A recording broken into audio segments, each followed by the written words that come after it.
Halo, perkenalkan nama aku Evelyn Juliana dengan NIM 24230178. Pada hari ini, aku akan menjelaskan perbandingan strategi pemasaran antara Mako dengan Holland Bakery. Sebelum itu, marilah kita melihat sejarah dan latar belakang dari kedua brand tersebut. Kita akan memulai dari sejarah dan latar belakang Mako Bakery. Mako Bakery pertama kali membuka gerainya pada 4 Desember 2020. Mako Bakery itu didirikan oleh pengembang Bretok. Hal ini terjadi karena habisnya masa berlaku lisensi nama Bretok. Nah, karena masa lisensi Bretok habis, jadi perusahaan Johnny Andrean Group membuat merek baru, yaitu Mako. Mako itu diambil konsep dari Jepang dengan fokus pada roti dan kue yang berkualitas tinggi. Mako menyasar segmen pasar menengah ke atas yang mencari produk roti dan kue berkualitas premium. Karena Mako menggantikan gerai Bretok, Mako secara otomatis mewarisi basis pelanggan Bretok yang sudah mapan. Sekarang, kita akan melihat sejarah dan latar belakang Holland Bakery. Holland Bakery memulai sejarahnya di Indonesia pada tahun 1978. Holland Bakery itu didirikan oleh PT Mustika Citra Rasa. Nama ini dipilih untuk memberikan kesan kualitas yang sering dikaitkan dengan produk-produk Belanda. Meskipun namanya Holland Bakery itu adalah merek asli Indonesia. Holland Bakery membangun citra merek yang kuat sebagai toko roti yang menawarkan produk berkualitas tinggi. Holland Bakery juga dikenal sebagai satu-satunya pemegang lisensi karakter Disney di Indonesia. Holland Bakery telah mempertahankan identitas merek yang kuat melalui logo yang ikonik dengan ciri khas Holland Bakery, yaitu adanya kincir angin di atas toko yang memberi kesan yang kuat pada konsumen. Sekarang, kita akan melihat analisis produk dari kedua produk ini. Kita akan melihat dari Mako dulu. Mako Bakery itu menawarkan varian produk yang beragam, seperti roti sobek, kue kekinian yang bisa berupa kroffel atau kromboloni, dan roti tawar. Mako Bakery itu berfokus pada inovasi produk dan kebutuhan pasar yang lebih luas. Sedangkan Holland Bakery yang dikenal karena produk-produk klasik seperti roti tawar dan kue tart lebih berfokus pada mempertahankan kualitas dan rasa yang dikenal luas selama bertahun-tahun. Kedua merek ini menggunakan bahan baku yang berkualitas tinggi, namun dengan pendekatan yang berbeda. Mako lebih berani bereksperimen dengan rasa dan tren baru, dan sedangkan Holland Bakery mempertahankan fokus pada resep klasik. Dari data penjualannya, hal ini menunjukkan bahwa roti sobek dan kue kekinian menjadi produk terlaris di Mako. Sementara roti tawar dan kue tart tetap menjadi pilihan favorit di Holland Bakery. Sekarang, kita akan melihat analisis harga dari kedua brand ini.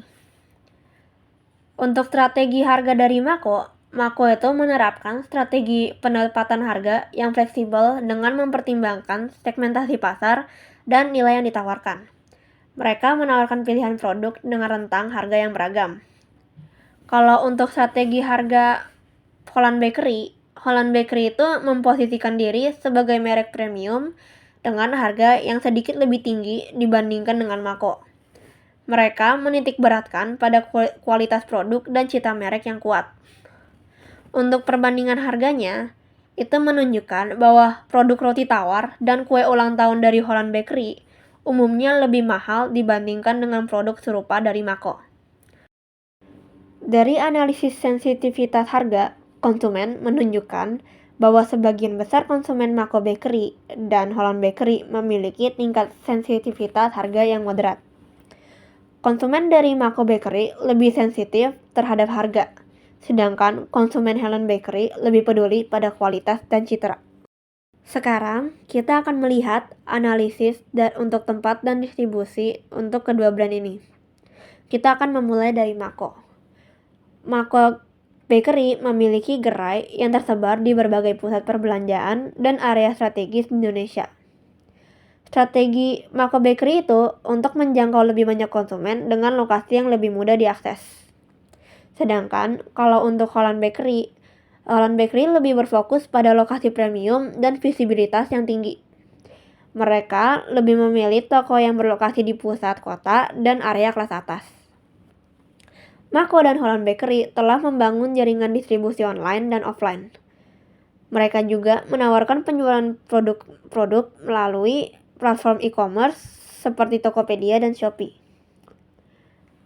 Data menunjukkan bahwa jumlah pelanggan yang mengunjungi gerai fisik Mako dan Holland Bakery masih lebih tinggi dibandingkan dengan jumlah pelanggan yang berbelanja online. Namun, platform online memainkan peran yang semakin penting dalam meningkatkan jangkauan dan penjualan. Sekarang, kita akan melihat analisis promosi dari kedua brand ini. Yang pertama untuk Mako. Mako Bakery menggunakan berbagai strategi promosi seperti media sosial, influencer marketing, dan promosi digital. Mako Bakery berfokus pada kampanye yang kreatif dan menarik perhatian. Sedangkan Holland Bakery lebih berfokus pada branding klasik, seperti iklan tradisional dan program loyalitas pelanggan. Holland Bakery menitik beratkan pada membangun citra merek yang kuat dan mempertahankan pelanggan setia.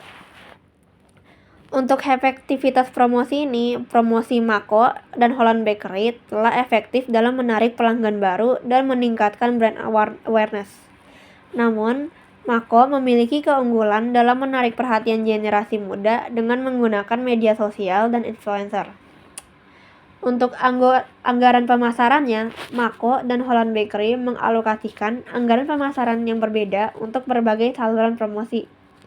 Kalau untuk Mako lebih berfokus pada promosi digital, sedangkan Holland Bakery lebih banyak berinvestasi pada iklan tradisional dan program loyalitas. Jadi, di sini kita ada contoh kampanye pemasaran yang sukses dari kedua brand ini. Kalau untuk dari brand Mako pernah meluncurkan kampanye yang viral dengan menggandeng influencer kuliner.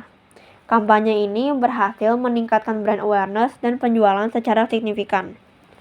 Kalau dari Holland Bakery, mereka itu telah sukses menjalankan kampanye yang meningkatkan loyalitas pelanggan dengan menawarkan program hadiah untuk pembeli setia.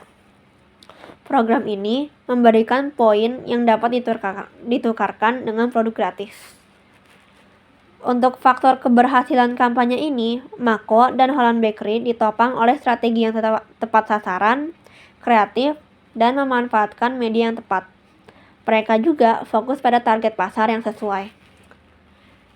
Dari data peningkatannya menunjukkan peningkatan penjualan dan engagement yang signifikan setelah pelaksanaan kampanye ini.